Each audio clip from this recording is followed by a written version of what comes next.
Welcome to Spill the Tea with Mrs. P. I hope you're all alright. You had a good week. Obviously, with everything that's going on at the moment, the obvious topic would be everything that's kicking off with Trump and Dubai and all the rest of it. And I actually started to make notes. Whilst I decide what I'm going to talk about, I make little notes. And one of the headings was, stupid thing Trump's done. I thought, I've only got about 10 minutes. Not got that time. So I decided not to do that. I did something else that I noticed last week in the media that really bugged me. And it was really one of those, you can't win. You can never win in the media. And it was after watching the Brit Awards and seeing Kelly Osborne in them. Now, I'm not going to comment on plastic surgery and stuff. Each to their own. If I could afford it, I'd have it in a heartbeat. I'll be perfectly honest with you. And we all know that Kelly's mum, Sharon, she loves her plastic surgery. She openly admits that. She doesn't try and hide anything at all. But we saw Kelly and she was just... I don't think I'm doing anything wrong by saying she did look painfully thin. She did. And it was so, like, I did feel sad for her because it didn't look like her, I finally lost the weight that I needed to lose, because she didn't need to lose that weight. Years ago, when they had their documentary out, I can't think what it was called now, Living with the Osbornes or something, and she was a bigger girl. And I just want to say now, I ain't criticising, me and my double chins ain't criticising anyone. But the media slagged her, and the names that she got called all over the press by the media, it was horrible. It was just horrendous, and there was no need for it. I don't see why we need to comment on the size of people. I don't get that obsession, obviously, but I don't get it. I don't see why people think they have a right to comment on people's size. It is one of my biggest bugbears. And I'm not commenting on Kelly's, because you're going to go, you big hypocrite. But it was, what I'm getting at is the mental impact, because it was so clear to anyone that saw her and Ozzy Osbourne together how close they were. They were obviously a very close-knit family. They've been through some weird stuff as a family, mainly because Ozzy was quite weird, there's no denying that, but they were a very close family. And she's gone from watching her father being diagnosed with terrible illness, watching him fading in front of her, being there, she was there when he died, and to watch a family member go through that must just be horrendous. It's horrendous. There's no getting away from that. Whether it's a short illness, a long illness, you know what's coming, and you must get to the stage where you're waiting for it every day. It's just horrible.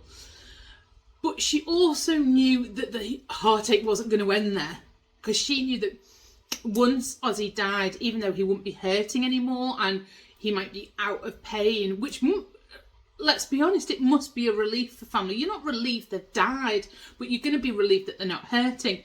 But then she knows what's coming. She knows exactly what's coming. She knows that she's going to get asked to do all sorts of awards and things. He was bound to get Lifetime Achievement Awards. It's Ozzy Osbourne. Do you know what I mean? It was going to happen. And she knew she was going to be put right back in the media, back in the spotlight, and she was going to be judged all over again. And that, how she can't have emotional stress from what she went through being called fat.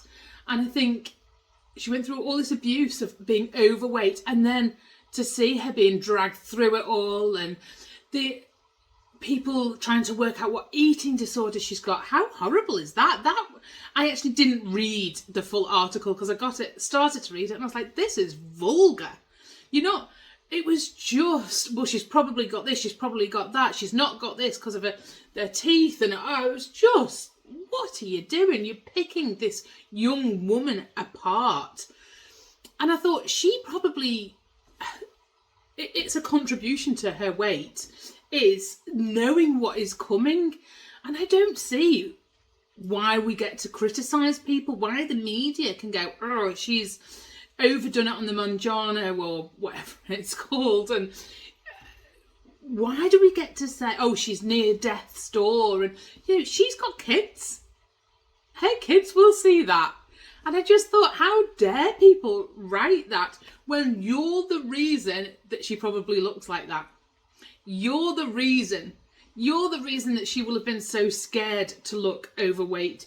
You're probably the reason she was so scared to breathe out whilst on stage in case they get the picture at the wrong angle. Because let's face it, she looked very drawn in her face, which is understandable after what she's gone through. But if she had the tiniest little belly, it'd be, is she pregnant? Is she killing her child because she's so thin and she's pregnant? Because they just make it up, because they don't need rhyme or reason. They just say whatever the hell comes into their heads, don't they? You look at half the stuff that's written in tabloids and you think, because I was reading one the other day about a lad baby, and they were saying that they're expecting another baby. No rhyme or reason. It's just a nonsense story. As far as I know, they've not announced anything. They're quite open, those guys. They put things up that, they do share their lives with you.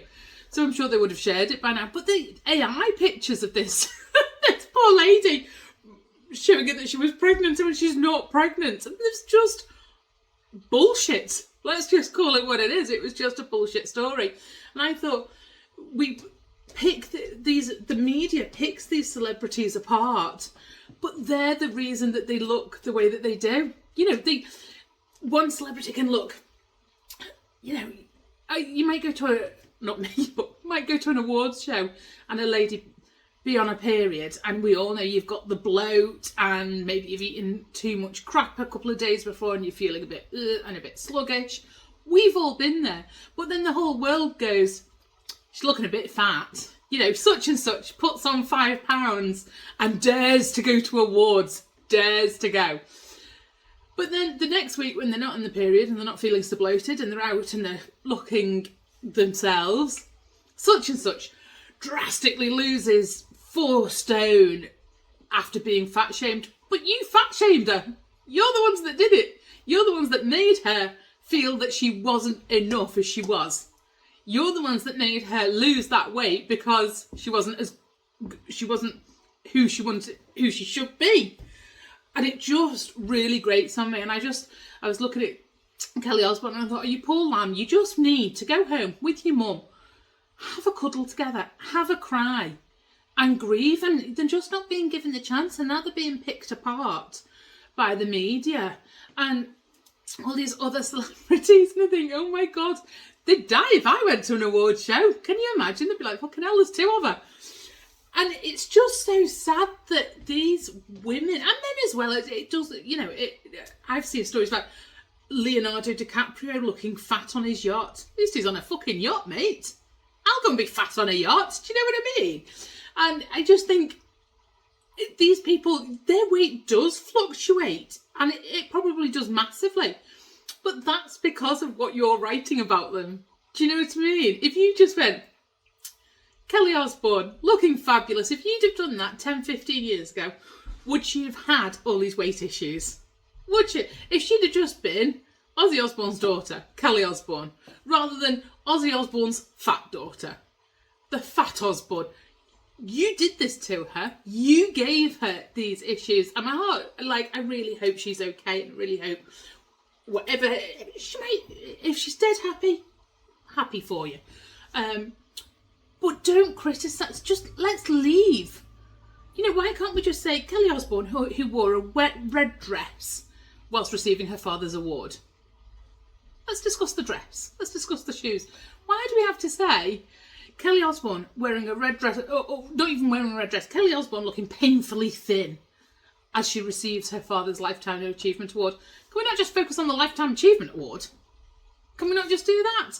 It's really bugged me this week, and maybe I'm not helping by bringing attention to it. The thought has gone. As I'm talking to you, I'm thinking, am I part of the problem? But I just thought, they don't get, the journalists don't get that they start the problem.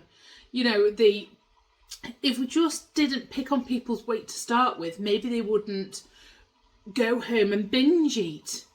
And then maybe 6 months later, they wouldn't feel like they had to be in the gym 3 times a day with a personal trainer, because they're not in the perfect bubble that everyone seems to feel like they have to be now. Can we not just go out and be ourselves?